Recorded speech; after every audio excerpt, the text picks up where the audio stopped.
Welcome to the next lecture on the course Introduction to R Software, and we are here with the next lecture and a new topic.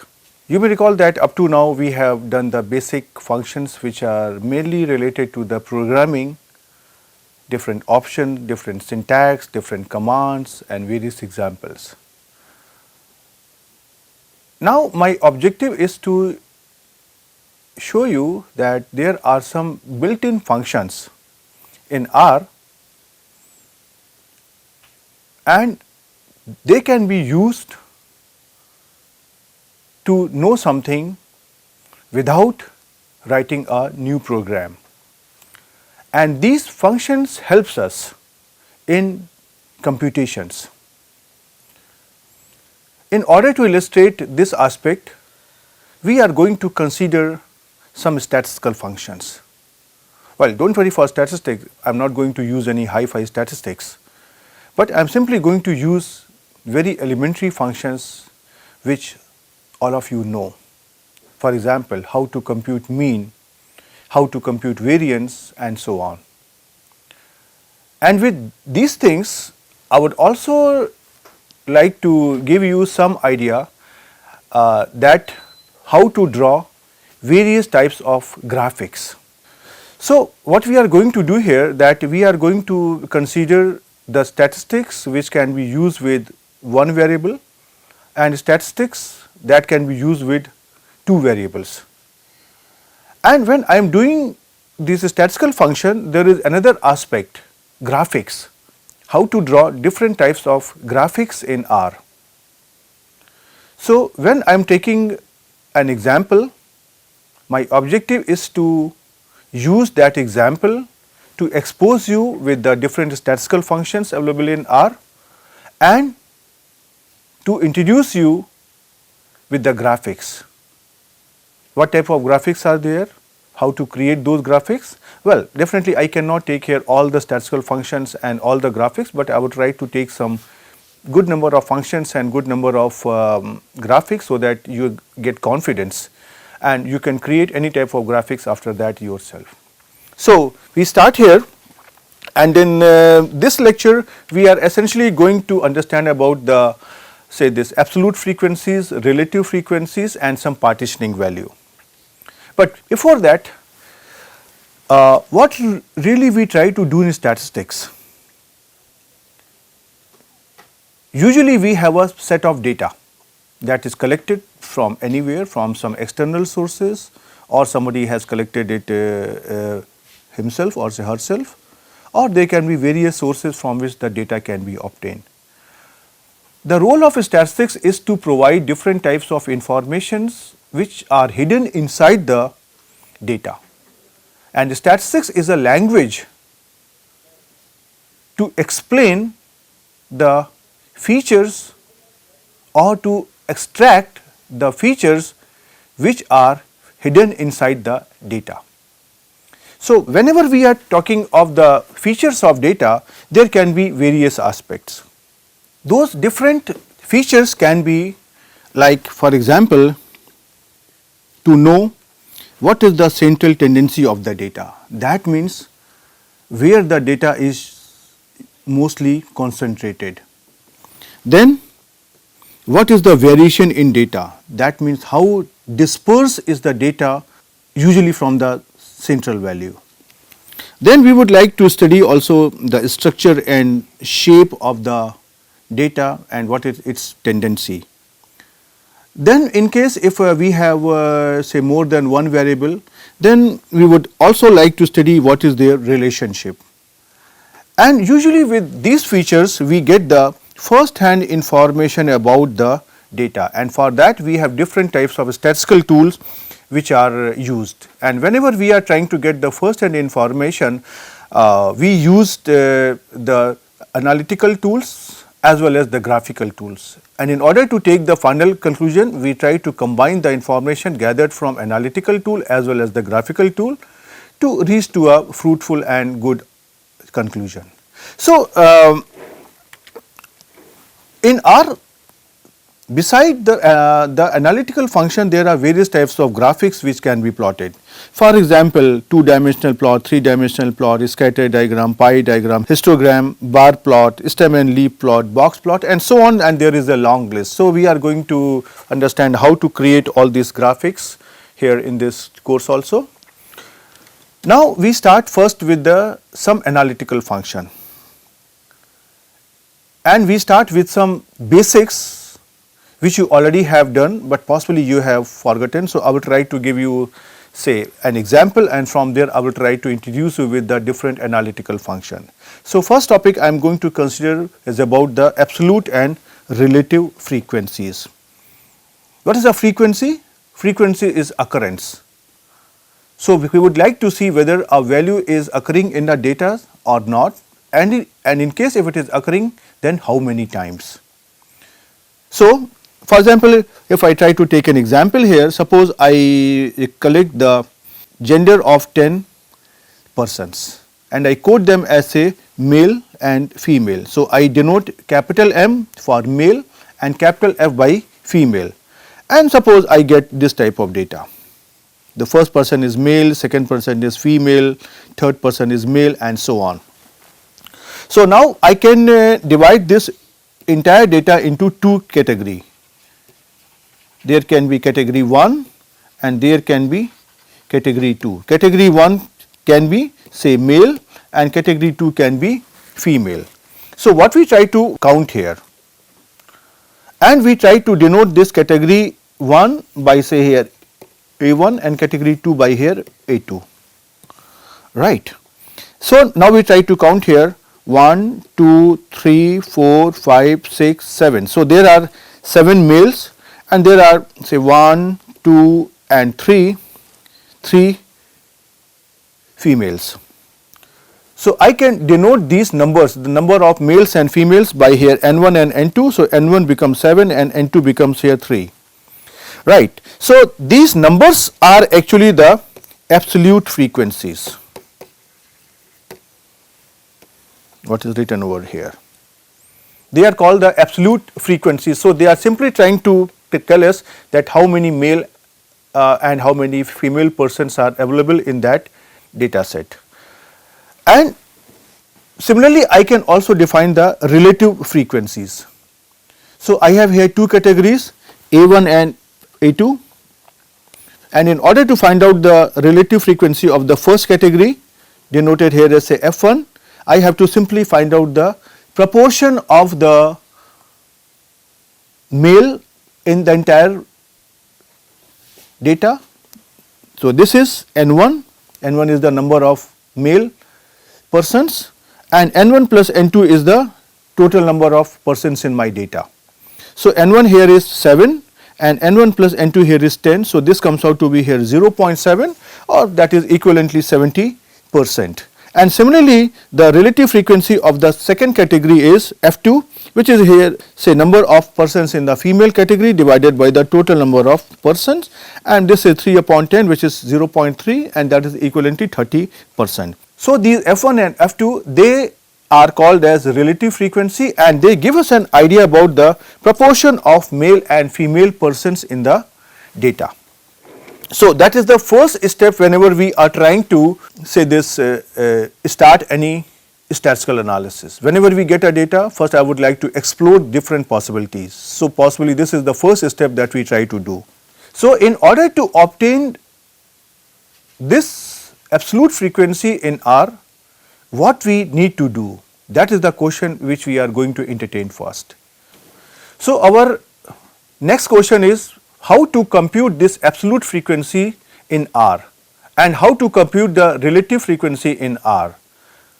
In order to calculate the absolute frequency, there is a function table in R software, and this function creates the absolute frequency of the variable on which we have obtained the data.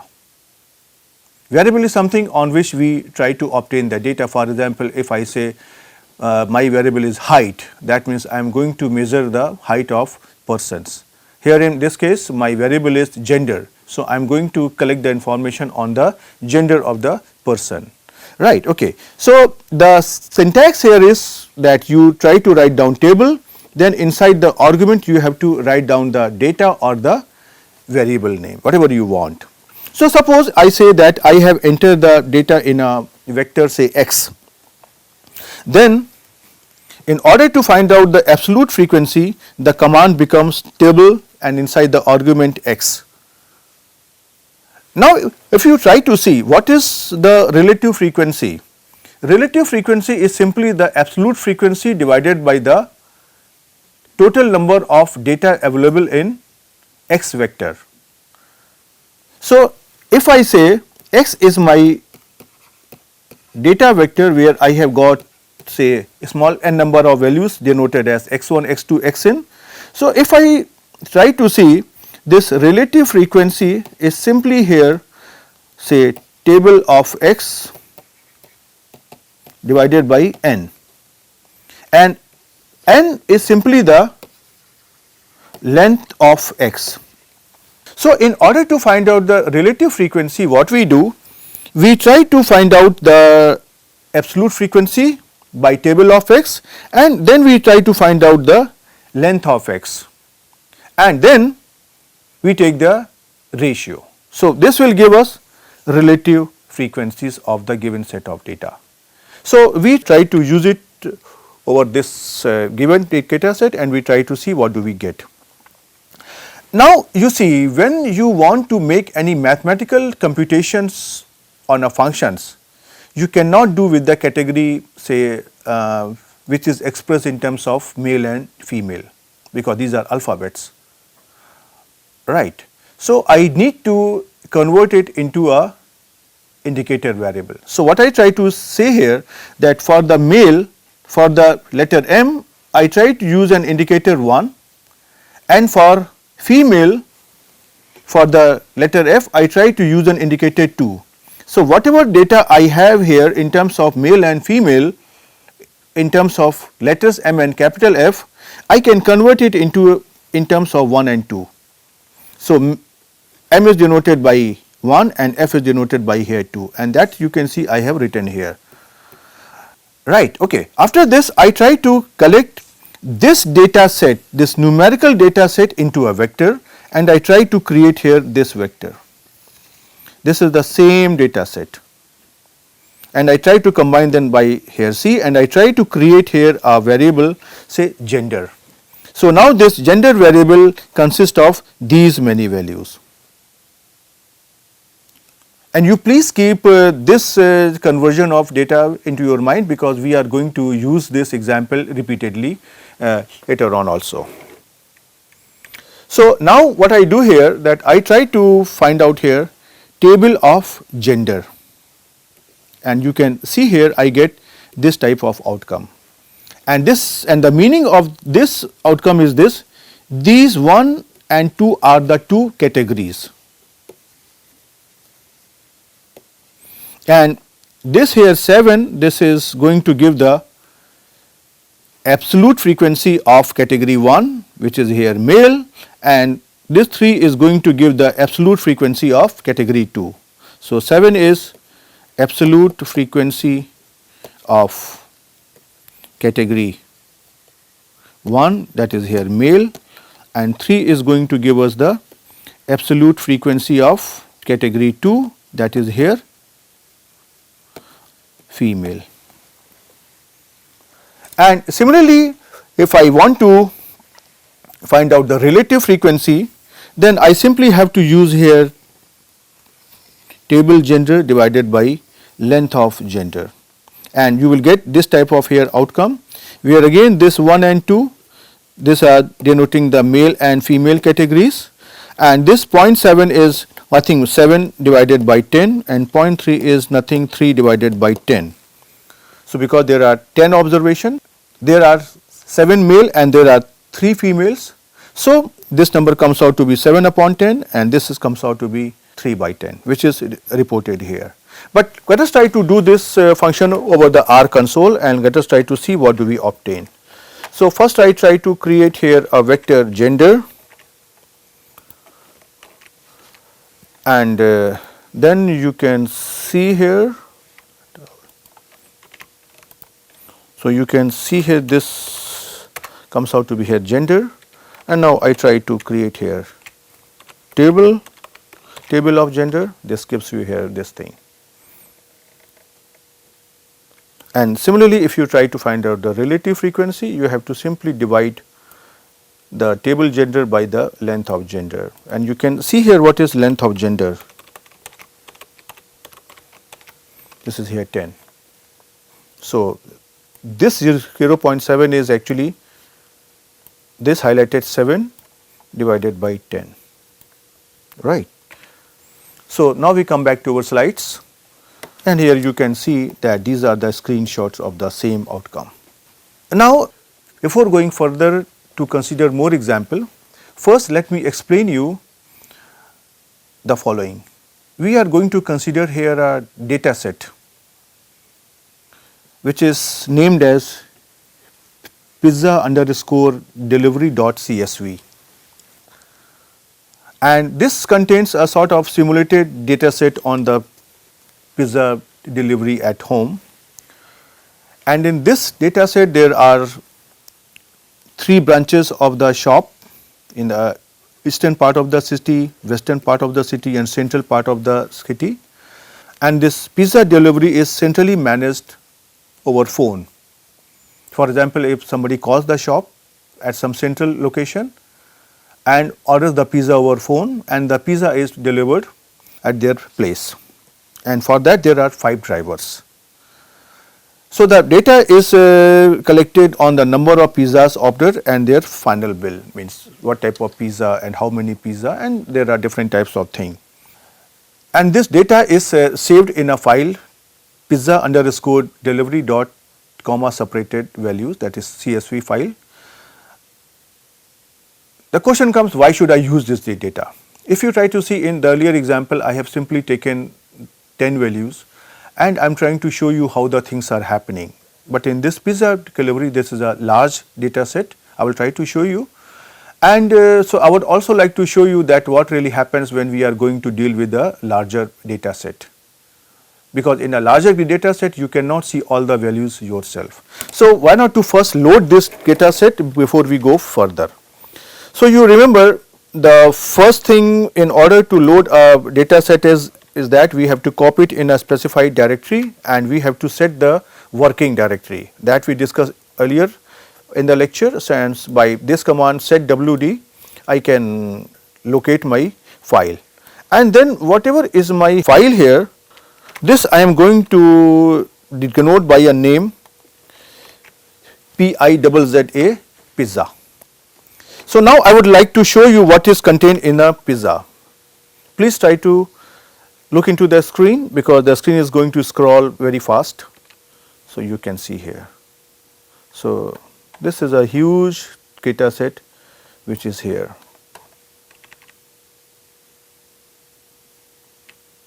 Right. So, it is giving me an idea of, so you see all detail when the data was collected and everything. And you can observe here that there are different types of variable here, day, date, time, operator, and here branch, and similarly here there is another variable which is here direction. Right. So, now let us come back to our slides and we try to continue. So, I take this data set and I am simply trying to take first 100 values, means from 10 to I have gone to 100. There is a variable direction, and these directions are east, west, center. So, I try to code east direction by number 1, west by number 2, and center by number 3. So, you can see here that this data which is collected, that is in terms of east, west, and center.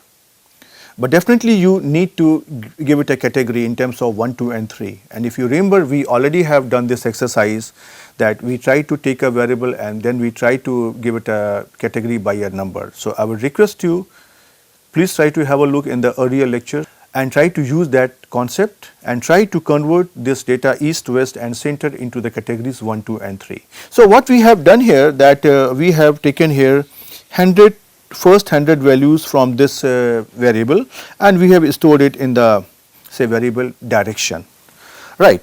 So, now we try to find out the absolute and relative frequencies of this variable direction, and for that we try to use here the function table and with the variable here direction, and as soon as you enter you get this type of outcome. So, you can see here this data is saying here 1, 2 and here 3, and 1 is indicating that there are 28 numbers, for 2 there are 43 numbers, and for 3 there are 29 numbers, right. So, this is how you can know that what are the number of east, west and these directions in your data set without looking into the data. Well, I have taken here 100, so that if you want to be more confident you can compute yourself, but definitely you can extract one variable from this data set and you can find out the absolute frequency directly for the variable, because you already have now done that how to extract a particular variable from a data set using the dollar sign or attach function. Okay. And similarly, I try to find out here the relative frequency. So, for that I try to take here table direction divided by the length of the vector direction, and I get here this type of outcome. So, you can see here is the screenshot, but yeah, we would also try to do it ourselves. So, I try to create this vector here direction over the R. So, you can see here this is your here direction, right. And if you try to see here what is the length of direction, this is here 100. So, there are 100 values in this vector. Now, I would try to find out here the absolute frequencies. So, this is table, that is absolute frequencies, and in the next line I will try to table divided by length of direction, which is coming here the like this, which is the relative frequency. And the same screenshot I have given in my slides also for better understanding. So, we come back to our slides. So, this is how we try to compute the absolute and relative frequencies. Now, we come on the other aspect. Whenever we have got a data set, we would like to divide that data set into several partitions. And one of the approach to partition the data set is to use the total frequency, that means all the data. And this data can be divided into 4 equal parts, say 10 equal parts or say 100 equal parts. So, when I am trying to divide the entire data into 4 equal parts based on the frequency, then every partition is called as quantile.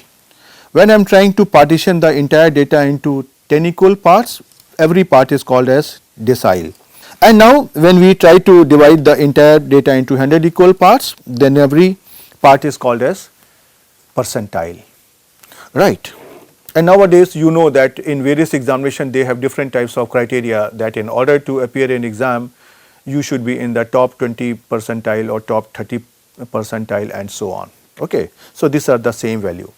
In general, these partitions, they are called in general as say quantiles. When these quantiles are 4 in number, that means 4 equal parts, they are called as quantile. When they are divided into 10 equal parts, they are called as decile, and when they are partitioned into 100 equal parts, they are called percentile. So, in R, there is a function say called quantile, and this is a function which computes different types of partitions, and this partition in this quantile function is based on the probability.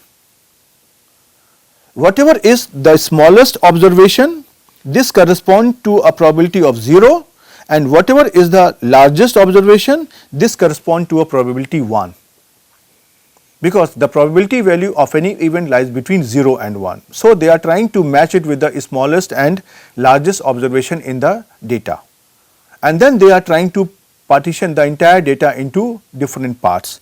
So, now in order to find out the quantiles, we have two options. First is that you simply try to use the function quantile and data vector which is denoted here by x and just enter. The second option is that you can define the probabilities also. Probabilities means you can divide what percentage of partitions you want or at what values you want to partition the data. For example, I can use this function say quantile with the data vector x, and I can give another option say props, PROBS, which is probabilities, and suppose I am writing here this is a sequence of 0, 1 and 0.25, and there are some other options also. So, let us try to take some examples and try to understand that how do we compute the percentiles in the default way and with our own choice. So, and remember one thing, this props is a numeric vector of probabilities which have got all the values in between 0 and 1, right. Okay. So, now I try to take say this another example in which I have collected the marks of 15 students, 1, 2, 3, 4, 5, 6, 7, 8, 9, 10, 11, 12, 13, 14, 15. And now I am storing them inside a vector marks, and then I try to compute here their quantiles. So, first of all I try to use the default partitioning. So, I try to use here quantile, QUANTILE, and inside the argument I give this name of the data vector which is here marks. You can see here is the outcome. This is simply trying to divide it into partitioning with 0%, that means the minimum value is 29, then 25%, 50%, 75%, and then 100% which is maximum value which is 96. And you can see also here also that the maximum value here is 96 and the smallest value here is 29. This is the smallest and this is here largest, right. Now, in case if you really want to see that what really happens with the function props, then what we try to do here, that is the following. I try to take here the same data set, and now I try to use the same function quantile over the marks, but I try to define my option props as say combined vector of 0, 0.25, 0.5, 0.75 and 1. And again you see here you get the same outcome. So, you can compare this outcome and the outcome that you obtained in the earlier slide. See here this outcome, they are the same. So, you can see here that this props function here in this function is the default function. But now suppose you want to give here a choice and you do not want to use, but you want to compute the quantiles in at different partitions. Now suppose I want to find out the quantiles at our own choice, means I do not want this 25%, 50%, 75% and so on. So what I try to do here, that I try to take the same data set and I use the same function quantile, but I try to define the partitioning value using the option props, which is different 0, 0.2, 0.4, 0.6, 0.8 and 1, and once you try to enter it you get this type of data. So you can see here that the partitioning is happening here at 0%, 20%, 40%, 60%, 80% and 100%. So this 1 is corresponding to 100%, the 0.8 is corresponding to say here 80%, 0.6 is corresponding to 60%, 0.4 is corresponding to 40%, 0.2 is corresponding to say this here 20% and 0 is corresponding to 0%. So this is how you can compute different types of say this here quartiles, but let us try to do it over the R console. So here is my data, you can see marks, and now I try to find out the quantile.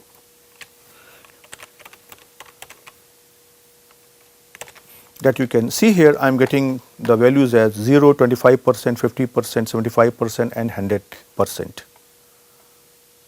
Now I try to repeat my examples, and suppose I try to compute with our props function, which is the default function, you can get here, I am going to get here the same outcome here and here. So, this prop C, this function, this value, they are not written here, but still they are by default taken.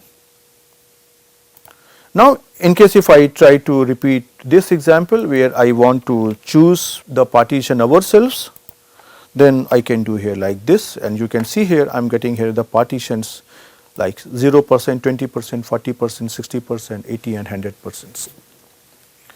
So, here I would like to stop, and in this lecture I have tried to give you very basic fundamental ideas about the frequencies and partitioning value. You please try to revise these concepts and try to experiment it with some other data set, try to create your own data set, a smaller data set where you try to do this computation yourself and try to match it with the outcome of the software, so that you can gain some confidence. And in the next lecture, we will try to deal with some more topics, and see you in the next lecture. Till then, goodbye.